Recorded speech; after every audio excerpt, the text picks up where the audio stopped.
Talk Daily, which is, you know, one of the highlights of my week in all honesty. I really do enjoy doing these on Mondays and on Thursdays.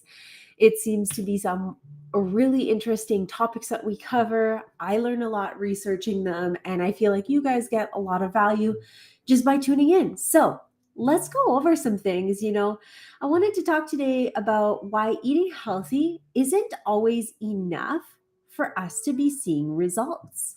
Oof, this is a heavy hitting one. So, you know, it's something that affects a lot of women and a lot of men, and we start feeling frustrated and defeating because we're trying. We really are. You're eating your veggies, you're avoiding fast food, you stop drinking sodas and pops. You even try to cook from scratch when you can. But despite all of this effort, not always are we seeing the results. And it's enough to make yourself question if you're going crazy. Is it me? Is it my age? Am I broken? Can I do this? And the truth is that eating healthy is a beautiful foundation, but it's not the full formula, especially not in today's world of stress and hormone imbalances, gut issues, and information overload. So, today we're going to be doing a deep dive into why clean eating or being healthy might not be enough and what we can actually do about it. So, getting into it, let's talk about this. Healthy eating doesn't always equal strategic eating.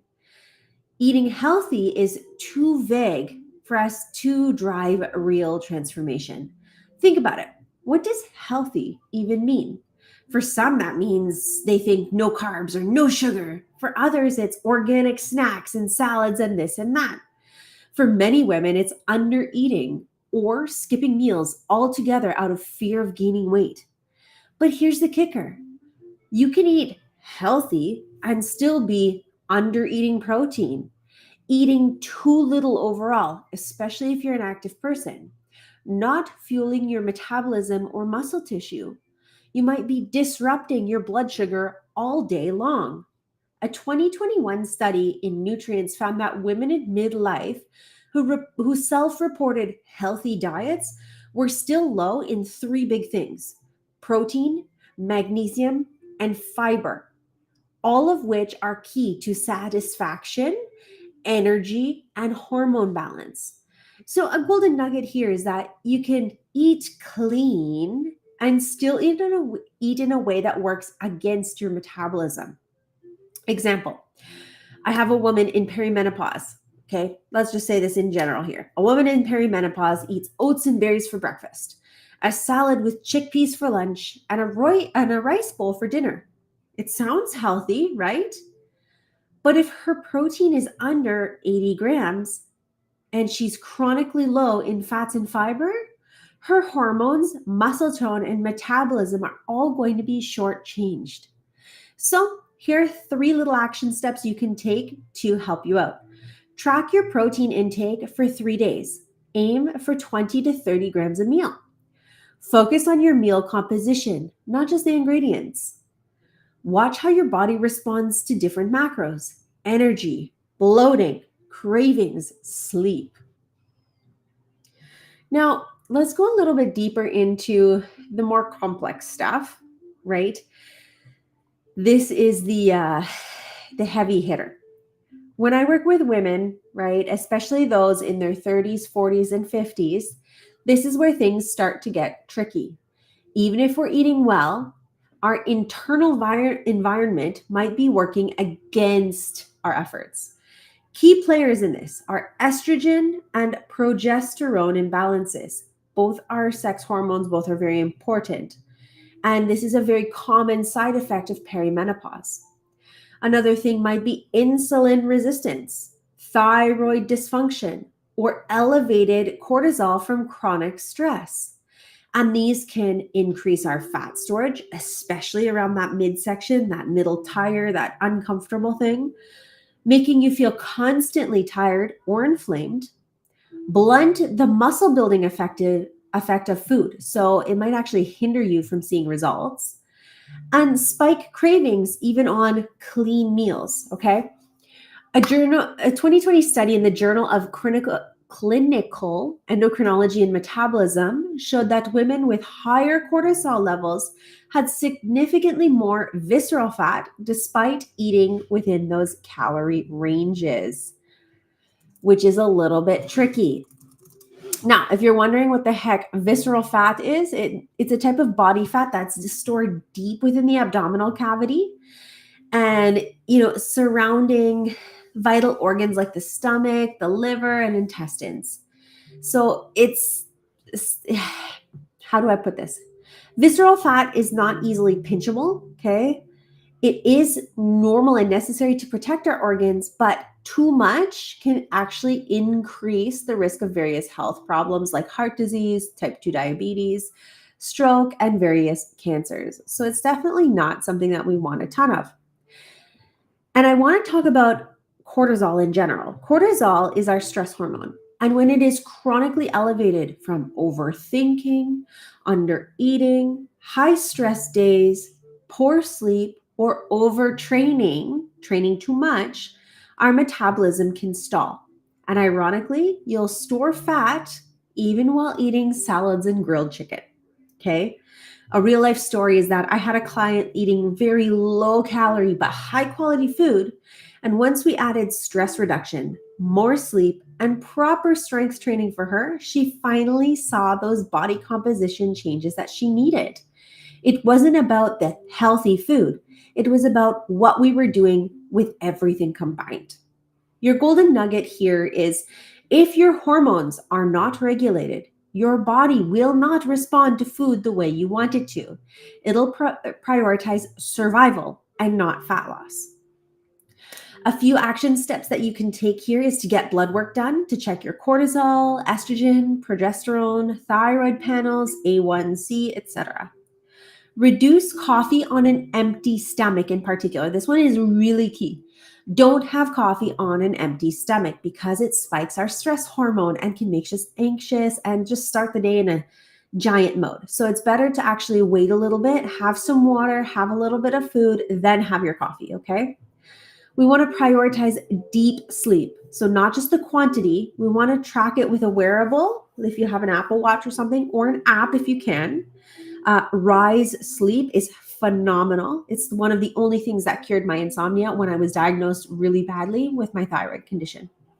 You can also add in a magnesium glycinate supplement and deep breathing before meals. And it's not just what I cannot talk today. You are not just what you eat, you're also what you digest, absorb, and eliminate. We're talking poop discussion. Sorry in advance. So many women are eating nourishing food, but due to gut issues or inflammation, their body isn't even using those nutrients properly. Common gut issues that we overlook could be bloating after meals, constipation or loose bowel movements, gas or fatigue after eating, brain fog, and skin issues. These are not normal, and they're signs that your digestion does need support. In a 2022 nutrient study, chronic gut inflammation was linked with poor nutrient absorption and hormonal dysregulation, specifically affecting estrogen detox and fat metabolism. Meaning, that's a fancy way of saying that with an inflamed, cranky gut, we had less absorption of the stuff that makes us happy and healthy, and our hormones were recirculated when they should have been flushed out. If our gut is cranky, inflamed, we might not absorb our protein efficiently. You may not detoxify that excess estrogen, which we so desperately need to have gone as women. You may retain water, bloating, and even feel puffy, even if you're eating clean. Okay. Our golden nugget here is that you could be eating the world's healthiest meals, but if our gut is cranky or you're constipated, your body can't use that food as efficiently. Perimenopause can make things even worse with reduced estrogen, less stomach acid, and it can make it harder to digest protein and fats. So, a couple action steps that you can take here and see if they work. would be having 1 tablespoon of apple cider vinegar or lemon water before meals to stimulate digestion. Key note, drink it with a straw to help protect your tooth enamel. Adding in fermented foods like sauerkraut, kefir, plain Greek yogurt, miso, kimchi. You can track your poops, okay? Aim for 1 to 2 well-formed bowel movements per day. Consider digestive enzymes or probiotics if you feel the need for them as well. Okay? And I also want to note, let's get real here for a second. Sometimes the issue isn't what you're eating, it's why, how, and how we feel about it. Are we eating with shame or guilt? Are you trying to be perfect Monday to Friday and then go crazy on the weekend? Are you constantly comparing yourself to what you used to do at 20, 25 years old? The emotional energy, it matters. Stress from perfectionism rises cortisol. Guilt-driven habits actually reduce our digestion. Clean eating with a side of self-loathing actually isn't healthy, okay? A 2021 study in appetite actually found that emotional restriction, eating good but feeling anxious or ashamed, led to more stress, irregular eating, and poorer outcomes, even if nutrient intake looked perfect on paper. Here's what I always say. If your nervous system doesn't feel safe, your body won't either. I'm going to say that again. If your nervous system doesn't feel safe, your body won't feel safe either. Your golden nugget here is that the healthiest food plan in the world is going to backfire if it's built on anxiety, rigidity, and fear of failure. A few action steps for you could be stop labeling food as good or bad and use neutral terms like supportive or less helpful. Eat without a screen at least once a day, please. It'll help keep your body calm. Practice gratitude before meals to ground your nervous system. Religious, not religious, practicing gratitude can be just thank you for this bountiful food. Thank you for the opportunity to have something in my stomach. Okay? Remind yourself that consistency over time is much better than perfection for a week. So if you've been stuck despite eating healthy, know this. You're not broken. You're not lazy. You're not doing it all wrong. You've just been missing a few key pieces of the puzzle, pieces that I can help you with. Your body is smart. Your body is great at keeping you alive. It wants to heal, but it needs the right environment, not just the right ingredients. If you want results, look beyond your plate. Are you absorbing nutrients? Are your hormones supported? Are you sleeping and training smart? Are you treating yourself with kindness and patience? If you're nodding along to this, let's have a talk, okay? Drop a heart in the comments below or DM me for some coaching information. Your transformation doesn't need to start with a meal plan. It actually needs to start with understanding your body. So, sweethearts, give yourself a pat on the back. It's a frustrating world out there. And if you need a little bit of clarity instead of analysis paralysis, then I am your girl. And I look forward to hearing from you. If you got some value from this, please drop me a couple comments. I do pay attention to them. This is streaming across my Facebook, my business Facebook, and YouTube. So if you ever want to look back on this, you can look up my YouTube, Simply Heart Fitness, and you'll be able to find all of our great chats. So I look forward to hearing from you guys, and I will see you soon.